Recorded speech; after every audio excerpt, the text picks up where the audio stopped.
Hey guys, you're here with Faye from Faye Special Effects, and today we are going to do a live cast of a torso of my twin brother, actually, Jaeger. This is what it's going to end up looking like. Yeah. Very cool, very cool. It's my first time doing it, so hopefully you guys like the way it came out. Don't want to wear this around the house. It's super heavy. I hope you guys like it. If you do, go ahead and subscribe to my channel and ring that bell for more notifications every time I do something. Yeah, let's go ahead and get into it.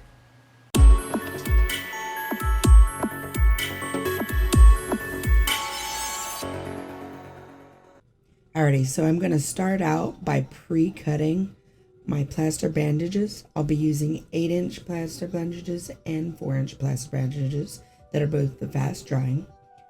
They're all going to be cut out to about 30 inches each. Alright, so now that we've cut the plaster bandages, I'm going to show you everything that we will need to use to make a cast, a life cast. And like I said, we're going to be doing the torso of our handsome model that you saw before. So, we have our 8-inch and our 4-inch plaster bandages. And then we have anything that you see. These are 30 inches across, right? From left to right? Yes, they're about 30 inches across. And then anything that you see with pink, as in the plaster bandages, is going to be a specialty item. So that means that is something that you need to go to a specialty store for, because duh. I get mine from Brick in the Yard Mold Supply in Richardson, Texas. You can always order from them online and have them ship it as well. So, to go on, other things that we'll need are going to be some tijeras, or scissors. And then we're going to need a measuring cup. I only have just a 2-cup measuring cup, and I'm definitely going to use a lot more water. This is going to be for your water. Then some petroleum jelly, or some Vaseline. And then a measuring tape, just to make sure that they're all the same. And then you can also just measure your model, just to see what he'll be. And then this fancy measuring scale. This is just a food scale, bought at Best Buy. Hey. And then a big ass bowl. I'm talking big. You want your hands in it. You're going to mess around in it. It's going to be fun. And to do the actual cast, we're going to be using some Alginate. I'm using AccuCast 880. The mixing ratio is 4:1, which means about 8 cups of water to about 1 pound. And that's why we have the measuring scale. That is also a specialty item, just FYI. And then the final thing to make your actual cast that you're going to need is going to be this lovely big box here of hydrocal. And I'll be using UltraCal 30 because that's all I have. And the mixing ratio for that is 38:1, but I'll be using a dry lake bed method. You'll see how I do that a little bit later on. And the most important thing that you need is some high quality H2O, room temperature. So now we're going to go ahead and mix that Alginate AccuCast 880, which has a setting time of about 8 minutes. So you got to make sure that you have all of your measurements preset and laid out, ready to go. The recommended mixing ratio is about 4 parts water to 1 part powder by weight, which breaks down to about 8 cups of water or 2 quarts of water to 1 pound or 16 ounces of dry Alginate. So now we know the optimal mixing ratio. We are only doing half of a torso at a time. Why, you ask? Well, remember that 8-minute setting time? I won't have enough time to complete the full torso by myself. So, we're going to be using only half of that, which equals 16 cups or 4 quarts of water and 2 pounds or 32 ounces of Alginate. That 8-minute setting time, just so you know, is also based at the water temperature being 80 degrees Fahrenheit or 27 degrees Celsius. To show how extra I am, I'm going to get my handy dandy thermometer and measure out that water. Looks like I'm at about 70 degrees. Well, how will that affect my setting time? Cooler water actually allows for a slower setting time, which means that I may get a couple extra minutes to be able to work. So I'm going to go ahead and take that. Oh, I know what you're thinking. You're thinking, I'm going to go get this water, I'm going to pop it in the fridge, and I'm going to get the maximum setting time I can. I'm going to stop you right there. Just so you know, the setting time is influenced by the high quality H2O and the room temperature both being at 80 degrees Fahrenheit. And it is important to stay as close to that 80 degrees altogether as you can. So, I'm going to stick with my 70 and hope I get an extra 2 minutes, and let's hope that works. Let's go ahead and get into it. There's one thing I forgot to mention, and it might be the most important, especially if you're doing this inside at home and stuff like I am. Yeah. So, you're going to need a tarp. We're going to do this Dexter style and just lay it right down on the ground so we don't make a mess. Whenever you're doing this stuff, you are going to get messy. So, if you don't want to ruin your fancy dancy watch, go ahead and take that off. And before you get started, make sure everybody goes to the potty, because you don't want to be in the middle of a cast and he need to go pee-pee or she need to go pee-pee, because that's never any fun. So let's go for the potty break, take off all jewelry, watches, and everything. Now let's get started. Alright, so we've got our Alginate, Akikase 80, we've got our measuring scale, and then we've got our big ass bowl. So I'm going to go ahead and make sure this is turned on, put in my big ass bowl on there, zeroing it out, because obviously you don't want the weight of the bowl in your Alginate, because that'll mess everything up. Got our measuring cup, which really are just using to get the Alginate in, and we're going to do 2 pounds of Alginate, which is going to equal out to 32 ounces in the scale. Alright, making sure we are on a flat surface with our measuring scale. We are going to take some precautionary measures, and we are going to put 1/4 of the Alginate of the 32 ounces that we have, which is going to equal to 8 ounces of the powder.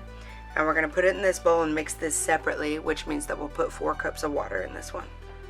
We've got our 8 ounces, 1/4 of that in here, 1/4 of the 32 ounces in here, and we'll put 4 cups of water in this one whenever we mix it. And then we'll put 12 cups of water in this one, since this is going to be 3/4. Alright guys, it's time to go. So what we're going to do is we're going to lube up our model. We've got the gorgeous Jaeger here. And we're going to get our petroleum jelly, our Vaseline, mentioned earlier, and we're just gonna go for it. We're just going to put it everywhere we are going to put the Alginate, and a little bit more. So we're going to lube the first side up first, and then we're going to lube up the back side.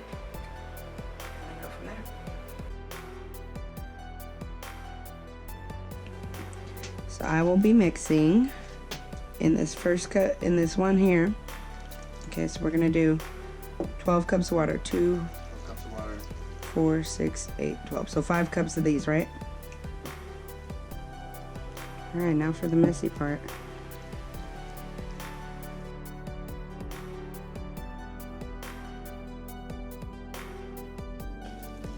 So it feels kind of like I'm sticking my hand in vomit. I'm just gonna let you guys know that. I'm making sure to dig at the bottom of the bowl to get every last dry piece out of it. You see it's getting a nice thick consistency. Remember, this only has 8 minutes setting time, probably a little bit longer. Maybe I would expect 9 or 10 minutes setting time, because it's a little bit colder. It's at that 70 degrees. Alright, you ready? This is where the fun part comes. So I'm just put it in the middle of the chest. I'm starting at the top because obviously gravity will have it go down. And as I'm lathering it on, I'm making sure to move upward and use upward strokes, catching the Alginate from falling all the way down to the pants. And then I'm making sure to get both sides covered as fast as I can, but I'm not going to quite make it. Sadly, this is where I go past my setting time. This is what happens. It congeals and it gets hard, and you can no longer lather on the Alginate. So, unfortunately, this is what I have to deal with, but I'll explain a little bit more in just a bit.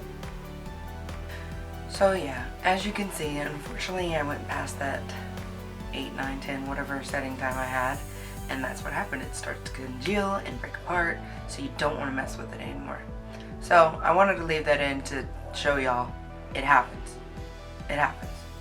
Anyway, so let's go ahead and make sure that we wash everything off our hands, all the Alginate, and then we'll move on to the plaster bandages. We've got to make sure that our hands are nice and clean, so I'm washing them in this bowl to make sure to not drop any of this alginate down the drains because it could ruin everything. And then now I'm just dipping our plaster bandages in some water. And then I'm going to place them in quite a few different ways. First, I'm going to go up to down. And then as I move on and layer, I'm going to do layer upon layer upon layer. But as I go on, I'm going to do like a cross stitch type thing. And I'm going to start to do them left to right. And I feel like it just make it just a little bit stronger doing it this way. This next part is very important. You're going to put Vaseline on all the edges of the front plaster bandages to release them from the back plaster bandages because you don't want him to be stuck in the shell and you want it easier to remove whenever you actually get him out of it. So we're going to go back on with that cross stitching. Since it's torn on the other side like a shark bit him or something, I'm going to do like diagonal ones. That's really all I could kind of figure out that would make it work so I can still kind of save it halfway. So we let those plaster bandages dry for about 30 minutes or so. They went through their cold hot process. And then once they were fully dry, not wet anymore, then I knew it was time to go ahead and take that shell off. So let's go ahead and do that. So I'm starting at the top because that's where we put that Vaseline if you don't remember. And I'm just gonna snap it apart on the edges that it's connected to that front plaster bandage portion. And that came off nice and easy. And then I'm going to grab my scissors and be careful, very, very careful to cut the alginate without cutting the model.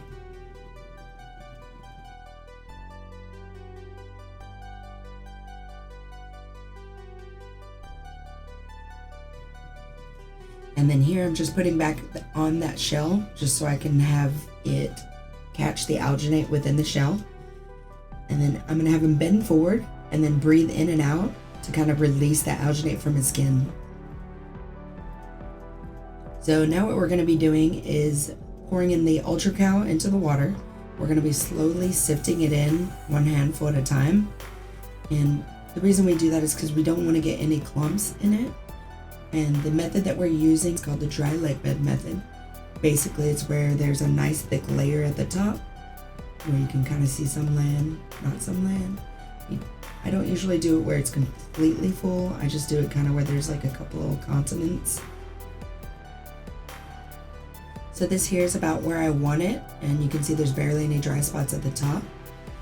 And then I'm just gonna go all hands in and then start mixing it slowly, making sure to grab the very bottom of the bowl because you don't want any like chunkiness down there. Just doing nice stirring motions, and believe me, your hands are gonna be super messy after this. Take some time. It's gonna be super liquidy at first, and once it actually starts to go through its process, it'll go through a process where it gets hot and then it gets cold, and then once it cools down, it starts to harden. And we want to make sure to get this all poured into our shell.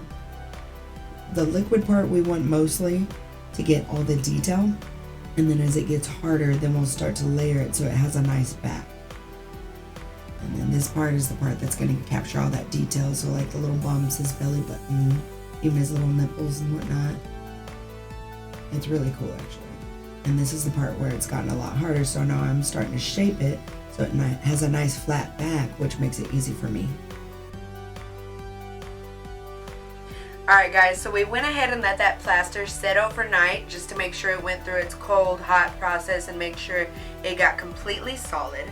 And before I show you the results for this particular body type right here, I decided to use 3/4 of the recommended amount of alginate required for just the front of the torso, just in case. Well, what ended up happening is I actually had enough to do the front and the back of the torso. So I actually ended up using 12 cups or 3 quarts of water along with 1.5 pounds or 24 ounces of alginate. According to this chart right here, I would have had enough to do only the front of the torso. But after actually mixing it and being in there and applying it to him, I realized I had a crap ton left over. So I hesitated for just a minute, but then I decided, you know what, I'm not going to let this alginate go to waste. I'm going to go ahead and go for the back. I'm going to do it. Let's see what happens. So in these few moments of hesitation, unfortunately, made me not beat that 8-minute setting time, which actually led us with these results. Let me go ahead and show you.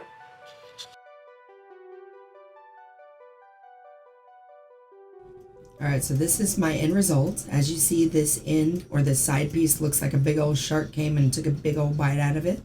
But that's okay. I decided not to put any hydrocal in the back portion because I didn't have a full part. But I'm going to save it anyway because I'm going to use plaster to adhere it to the other side of the plaster. So I'll have a frame of my model so I can make costumes or have his measurements in a way. So the hydrocal part right here, you can kind of see that the alginate is starting to shrink, so it's starting to separate from it. And that's what it does. That's why you want to get that plaster in it quickly, because it starts to shrink over time. And then I'm going to keep that back portion there. We've got our nice hard hydrocal or ultracal 30 mold or Lifecast of my body. And I'm going to go ahead and show you the details of it and what an impression it picks up. This is why ultracal 30 is really good, because it picks up all the details that are in it, even like his abs and everything. Looking pretty good. So here's some close-ups of some more of the detail. You can see the pores in his skin because it was cold. You can see the belly button. It's got it nice in there. The clavicle, I guess is what they call it. Even like the details in the nipples. What I'm going to be using this for is to create the fungi buildup from the clicker. And I think it's going to come out pretty good. I mean, obviously I already know. Oh, that's it. Well, that's about it. Yeah. So hope you guys like that. That was my first time doing a full torso cast. Basically, I got half out of it that I wanted. The alginate time, I mean, next time I do it, I want to stick straight to it. I've heard of some people using less, and that's why I used less, because I saw, oh god, I have a lot left over. Let me go ahead and not waste it, because it can get a little pricey. Well, it's not too pricey actually, but anywho. So once again, you can find all this stuff on Biddy Multiplies, where I get all mine. I'm sure you can find it anywhere else. There's an Alginate website, which I'll link in the description as well. If you guys have any questions, comments, please leave them below. Make sure to give my channel a subscription if you like what you saw. If you want to see more, if you want me to do anything else, I'm always looking for reasons to challenge myself. Go ahead and give that bell a little click so you can get notifications every time you guys do a video. Make sure to follow me on social media, Facebook, Instagram, all that stuff, Raven Faye Special Effects. And as always, check you later.